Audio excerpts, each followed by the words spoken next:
Faciliter la reconversion pro, c'est un sujet qui est un peu sur toutes les lèvres. Beaucoup de Français aujourd'hui ont envie de changer de vie, de changer de métier. Comment faire? Comment s'y prendre? C'est parfois une réflexion, tout simplement. On en parle avec notre invité Éric Soubrane. Bonjour Éric. Bonjour Arnaud. Ravi de vous accueillir, directeur régional Île-de-France, France CEP. Donc, ce sont des conseillers en orientation professionnelle ou En évolution professionnelle. On aurait pu mettre un O, mais c'est un E, chez Talent Solutions Manpower Group. D'abord, le CEP, c'est quoi? Qu'est-ce qu'ils font? Quelle est leur mission pour qu'on y voit un peu plus clair? Alors, le conseil en évolution professionnelle, donc le CEP, c'est un service public qui est gratuit, qui est confidentiel et qui est personnalisé. C'est-à-dire que des salariés s'adressent à nous et nous avons des conseillers experts qui vont les accompagner pour réfléchir sur leurs projets d'évolution, sur des projets de reconversion ou de transition professionnelle. C'est pas un bilan de compétences ou on pourrait l'assimiler à un bilan de compétences? C'est pas un bilan de compétences, mais on accompagne ces salariés dans leur réflexion, dans leurs projets, et parfois, on va même leur recommander précisément de faire un bilan de compétences. Donc, c'est juste avant le bilan de compétences où on leur dit, écoutez, au stade où vous en êtes, donc j'imagine que le conseiller qui va travailler avec lui fait un diagnostic. Effectivement, ça commence. La première étape, c'est un rendez-vous d'1 heure et demie qu'on appelle un point de situation. Et c'est une espèce de diagnostic, effectivement, où le conseiller peut recommander un bilan de compétences ou autre chose, d'avancer ensuite sur d'autres formations ou tout simplement préparer un entretien professionnel avec son supérieur hiérarchique ou dans son entreprise.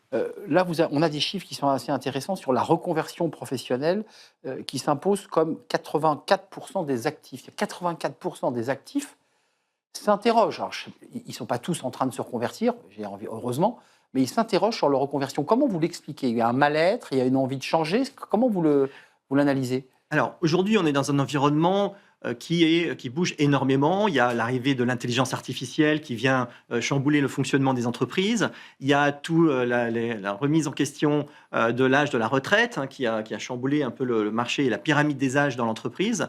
Et puis, il y a toutes les réformes de l'assurance chômage, etc., qui arrivent. Donc, effectivement, cet environnement qui bouge peut inquiéter parfois les salariés qui peuvent se poser des questions sur leur avenir. Et c'est aussi pour ça qu'il faut qu'ils soient bien accompagnés, peut-être avec un conseil en évolution. Le fameux conseil et conseiller en évolution professionnelle, sa mission, c'est peut-être aussi de lui dire attention, vous faites fausse route, c'est pas le bon chemin. Beaucoup arrivent en disant je veux créer ma boîte. Il y a aussi beaucoup de profils de salariés qui disent ras-le-bol de l'entreprise, je crée ma boîte. Leur boulot, c'est quoi? C'est de les canaliser, c'est de les emmener sur le bon chemin? Le conseiller va faire des préconisations. Il va préconiser, il va aider le bénéficiaire à valider son projet, à voir est-ce qu'il est réalisable, est-ce que c'est réaliste d'aller vers ce secteur d'activité, par exemple, ou tout simplement de se former. Et donc, le conseiller peut amener, prendre par la main le bénéficiaire et l'aider à choisir des organismes de formation, par exemple, mais certainement pas les prescrire. Pour être précis, des CEP, on en a à l'APEC, ça c'est pour le profil des cadres.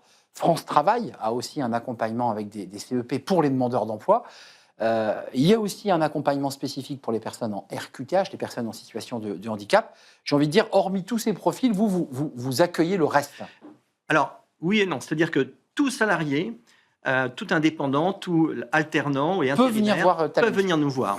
Même si effectivement ils sont cadres, et à ce moment-là, on leur dira que s'ils le souhaitent, ils peuvent aller vers l'APEC, même si effectivement ils ont une reconnaissance de travailleurs handicapés, à ce moment-là, ils peuvent effectivement aller vers d'autres organismes, la GFIP, le Cap Emploi, etc. Mais nous sommes en capacité d'accompagner tous les salariés, pas les demandeurs d'emploi, qui eux sont accompagnés par France Travail. On l'a vu, un Manpower Group, évidemment, la tutelle, l'entreprise tutelle, on voit bien ce lien assez fort entre ces mouvements sur le marché du travail. On va avoir des pénuries dans certains secteurs, on va avoir des secteurs où c'est bouché. C'est intéressant, ça aussi, pour vous, Manpower, enfin, vous qui dépendez de Manpower, de pouvoir travailler aussi sur ces masses de salariés. Alors, effectivement, donc Manpower est plutôt connu pour le travail temporaire, mais on est aussi cabinet de recrutement, on accompagne aussi beaucoup les entreprises à recruter.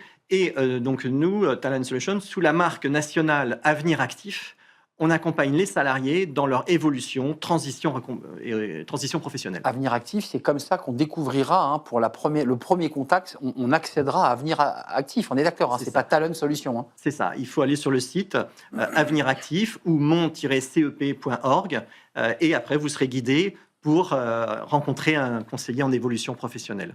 On parle d'Île-de-France. Combien de personnes, là, ont franchi le pas? Parce qu'il y en a 84 qui y pensent. Combien de personnes ont poussé la porte et sont allées sur le site pour avoir un conseil concret? Alors, au niveau national, en 2024, c'est 190 000 personnes salariés qui ont été accompagnés. Et en Île-de-France, c'est 35 000 salariés qui sont venus, qui ont fait confiance au conseil en évolution professionnelle pour un projet.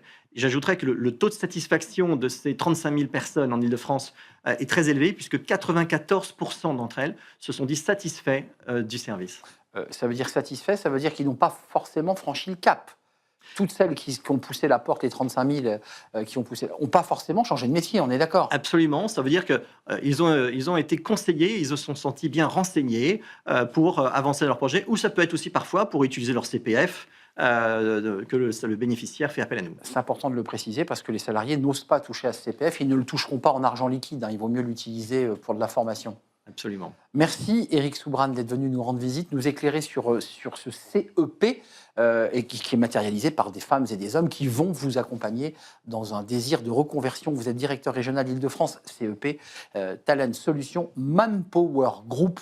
Merci de nous avoir rendu visite, c'est un vrai plaisir. Merci Arnaud. On tourne une page, on s'intéresse au management, alors qui est un sujet évidemment au cœur de notre travail, mais le manager qui doit manager, vous savez, le représentant du personnel, c'est-à-dire la personne syndiquée et qui bénéficie de droits, mais aussi de devoirs et qui a un poste protégé. Comment fait-il? Comment organiser ce dialogue social avec un salarié qui n'est pas un salarié comme les autres? On en parle avec mes invités. Et Caroline de Senneville, elle est avec moi sur ce plateau, évidemment.